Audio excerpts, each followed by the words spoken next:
Militran Nguyen.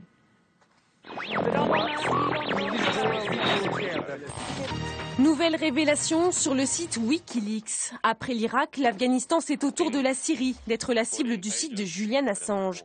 2,5 millions de mails publiés. On y découvre que Damas et le régime de Bachar al-Assad entretenaient encore au début de la répression des liens étroits avec des gouvernements et des entreprises occidentales. Un groupe de défense italien aurait même fourni un système de communication ultra sophistiqué à la Syrie au moment du conflit. Autre révélation fracassante, celle de Francesco Schettino, le capitaine du Concordia. Dans sa lettre à ses avocats, l'homme le plus détesté d'Italie se vante d'avoir effectué une manœuvre brillante, environ au dernier moment, pour faire s'échouer le navire près du rivage. Il affirme avoir sauvé des milliers de vies, je cite, grâce à la main de Dieu. Schettino est non seulement accusé d'avoir provoqué le naufrage du Concordia en naviguant trop près des côtes, mais aussi d'avoir abandonné le navire avec 4200 passagers à bord, 32 morts.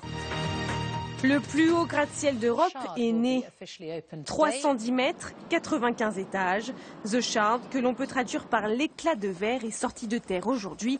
C'est à Londres. Il était clair que ce building ne serait pas un symbole de pouvoir ou d'arrogance, mais plutôt un doux clocher scintillant, jouant et flirtant avec la météo.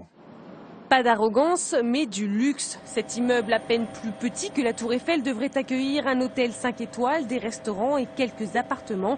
Prix de vente à partir de 40 millions d'euros.